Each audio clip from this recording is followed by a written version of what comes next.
Eu passo agora a palavra à doutora Juliana Monteiro, que vai nos falar aqui de uma experiência prática, não é isso? Sobre responsabilidade social, sobre uma ação efetiva que foi, ou ações efetivas que foram adotadas nesse campo junto a empresas. Por favor, doutora Juliana. Deixa eu ver que horas são. Boa tarde a todos. Eu vou tentar não me alongar, porque imagino que todo mundo esteja com fome, já é 1h, mas é um prazer estar aqui. Obrigada pelo convite, agradeço na sua pessoa, Paulo, pelo convite em estar participando desse congresso. Eu vou falar, na verdade, sobre o business case, sobre o porquê a empresa tem que pensar nessa relação de direitos humanos e empresas e dar uma outra perspectiva do que o que a Ruana falou. Para mim, é muito gratificante estar num congresso como esse.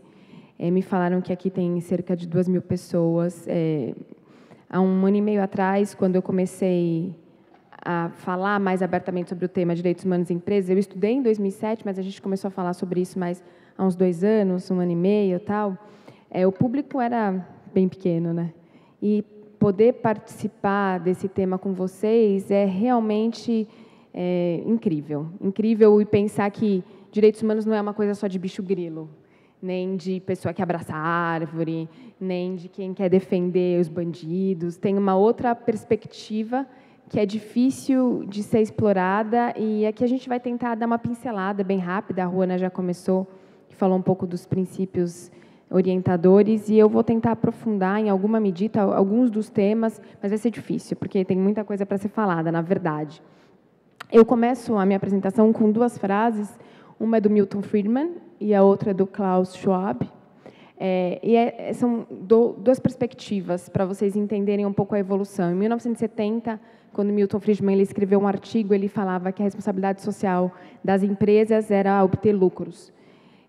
As empresas continuam tendo essa responsabilidade, mas hoje em dia a gente encara a perspectiva da empresa de um jeito muito maior e mais na visão do Klaus Schwab, que é uma preocupação social.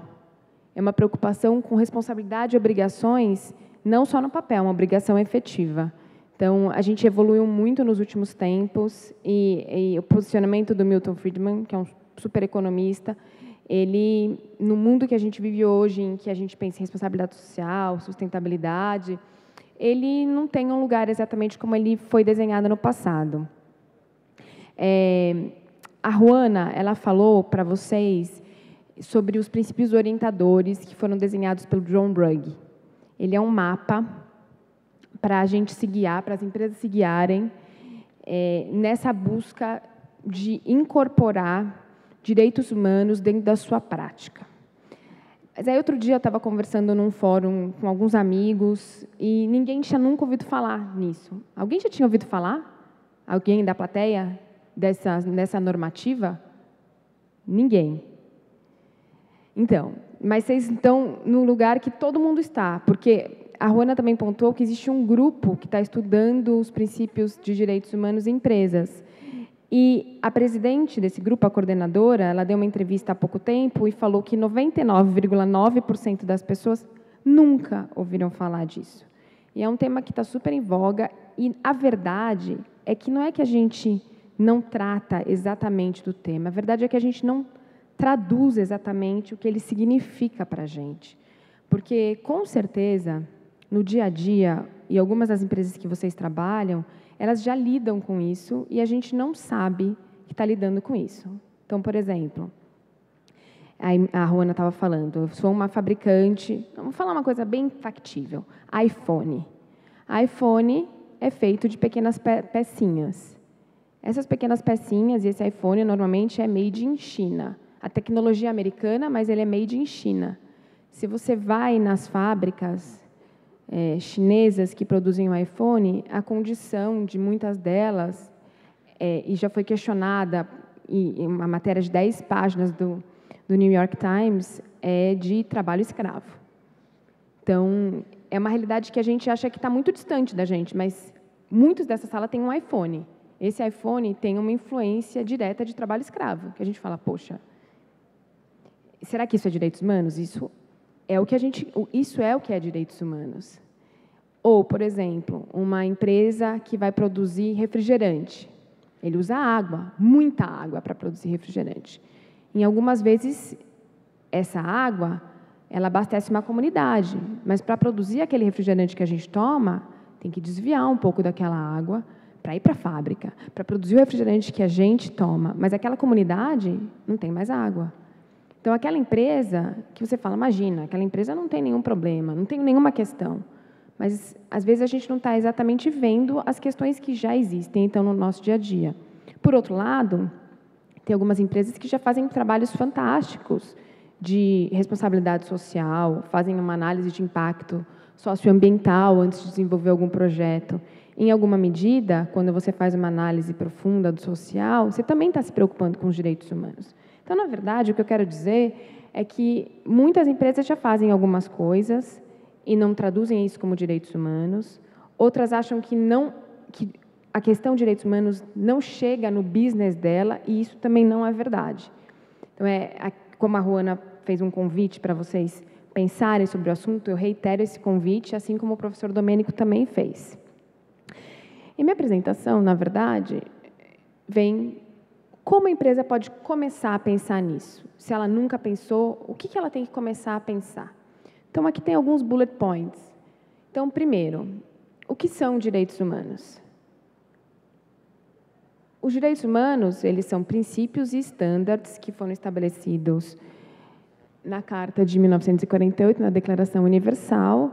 Lá eles só estão, na verdade, exteriorizados, porque desde sempre, quando a gente pergunta direitos básicos, todo mundo sabe os nossos direitos básicos: direito à vida, direito à água, direito à terra, direito à saúde.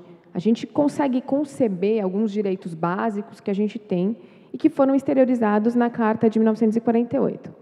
Eles são os pais da lei. São esses direitos humanos que eles influenciam algumas legislações infraconstitucionais, ou seja, leis do dia a dia. Por exemplo, a lei que estabelece que trabalho escravo é crime.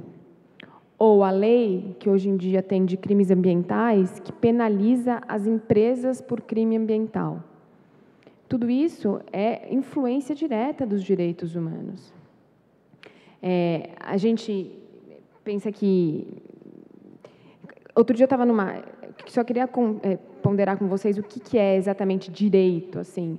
É o contraponto de um dever. A gente só tem um direito quando tem um dever. Então, se você acha que você tem um direito, existe um dever relacionado de alguém. Então, a gente está aqui tentando estabelecer qual é o dever das empresas dentro desse âmbito, dentro desse respeito aos direitos humanos. Se você estivesse numa ilha isolada, como Robinson Crusoe, ninguém ia falar de direito ou dever.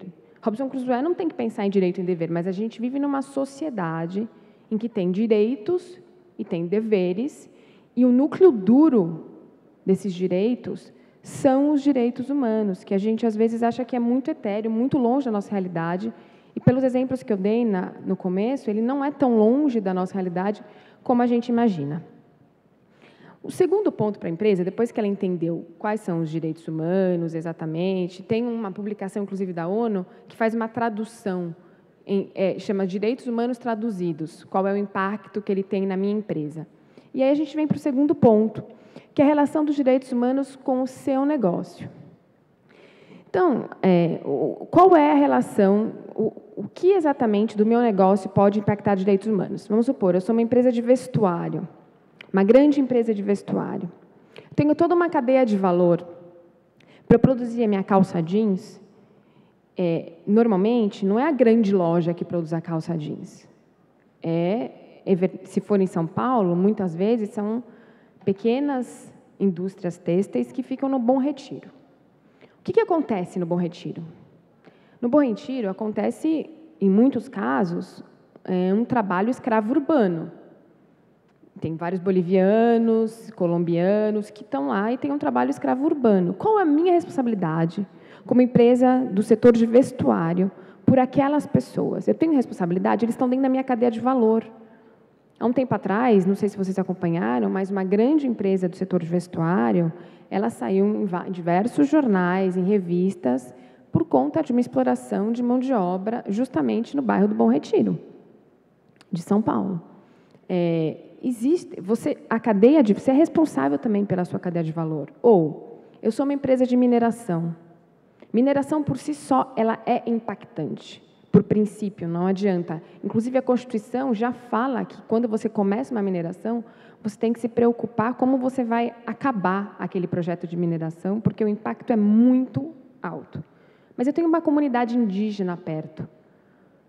E, na verdade, talvez eu entre bem próximo, não posso entrar hoje em dia no Brasil, eu não posso explorar dentro da terra indígena, mas bem próximo eu posso prejudicar aquela comunidade indígena.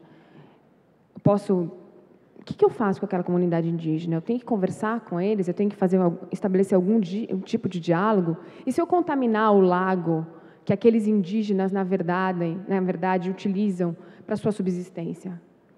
São essas preocupações que as empresas têm que ter na hora que elas fazem o seu projeto. Eu sou uma empresa de tecnologia, quem que eu estou usando na minha cadeia de trabalho? Eu sou uma empresa de informática, por exemplo, o Yahoo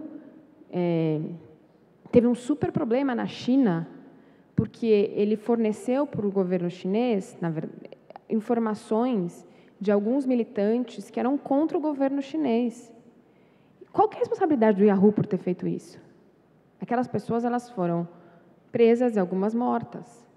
Ou no Egito, quando teve aquela grande revolução da Primavera Árabe, né? É isso que chama? Teve aquela grande revolução no Egito, o governo do Egito, ele pediu para uma operadora desligar todos os telefones para desarticular a reação que estava tendo contra o governo. Ou seja, por um período, todos aqueles militantes contra o governo ficaram sem comunicação, eles não conseguiam se articular. Qual a responsabilidade daquela empresa por ter feito isso? Então, são essas preocupações dentro do código de cada empresa que elas têm que ter. Muito bem, considerando que a empresa já entende o que são direitos humanos, considerando que ela já entende a relação dos direitos humanos com o negócio dela, por que eu tenho que respeitar direitos humanos? Você pode falar assim para mim, Juliana, muito legal isso tudo que você está falando, mas e daí? Por que eu tenho que respeitar direitos humanos? Eu acho que o que eu tenho que fazer de verdade é aumentar meus lucros. Quais são as razões para eu respeitar? Porque é a coisa certa a ser feita, representa uma mudança de paradigma, é o novo modelo que o professor Domênico estava pontuando para a gente. Realmente, você manifesta a sua preocupação com todos os seus stakeholders. Mas isso é uma definição muito etérea. Então, falando de maneira prática, quando você começa a pensar nisso, você faz uma gestão de risco reputacional. Essa é uma foto da Nike, que é um caso muito paradigmático, então eu me sinto à vontade para falar o nome, porque eu sei o quanto a empresa evoluiu depois do que aconteceu. No passado, a Nike ela foi muito atacada por usar trabalho infantil nos países da Ásia e da Índia. Isso manchou a reputação dela por um longo período e é o exemplo mais usado em todos os fóruns que a gente vai, direitos humanos e empresas. O primeiro exemplo que é usado é o da Nike. Hoje em dia, ela já desenvolveu um projeto fantástico de acompanhamento da cadeia dos fornecedores. O projeto é bacana e, ainda assim, é o exemplo que é mais utilizado. Gestão de risco operacional, é a chamada licença social para operar. Por que eu tenho que respeitar direitos humanos? Porque se eu não respeitar direitos humanos, eu vou ter um problema com a comunidade, aquela comunidade vai impedir que eu vá adiante no meu projeto e isso pode me causar prejuízos financeiros muito grandes. Belmonte está paralisado por causa de uma manifestação social. Essa licença social para operar, ela está atrelada diretamente aos riscos financeiros. Quando você não tem a licença social para operar, você perde dinheiro. Essa declaração do John Ruggie, que é o professor que a Ruana apontou, é uma declaração que é muito interessante. Uma empresa analisou seus próprios dados, descobriu que em um período de 2 anos havia perdido 6,5 bilhões de dólares. E isso chamou atenção. Também analisamos o setor de mineração. Uma operação de mineradora de grande porte internacional custa cerca de 3 a 5 bilhões para ser iniciada. Há um custo de cerca de 20, 30 milhões por semana por interrupções das operações de comunidades. Esse foi um estudo, na verdade, da Goldman Sachs. O primeiro dado são de empresas petrolíferas. Eles fizeram todo um estudo, então você tem um impacto, tem alguns erros aqui que eu acabei de olhar. Você tem um impacto financeiro, ou seja, não é só uma questão de ser bonzinho. Se preocupar com os direitos humanos é uma questão de gestão de risco financeiro também. Gestão de riscos legais. A gente sabe de uma grande petrolífera aqui do Rio de Janeiro que teve um problema aqui, quando ela estava explorando petróleo, teve um grande vazamento. O que aconteceu com os diretores dessa empresa é que eles não puderam sair do país e a indenização que eles tinham que pagar era de bilhões de reais. Então, você também tem uma gestão de risco legal. E, além disso, você pode sofrer pressão dos seus investidores. Esse gráfico mostra uma empresa do setor sucroalcooleiro. Ela teve uma atuação federal naquele momento. As ações dela caíram muito. Ela entrou na lista suja. Tem uma lista do governo que chama lista suja, que é para quem usa trabalho escravo. E ela perdeu o financiamento do BNDES. Alguns fornecedores deixaram de fornecer produtos. Enfim, você tem uma questão importante.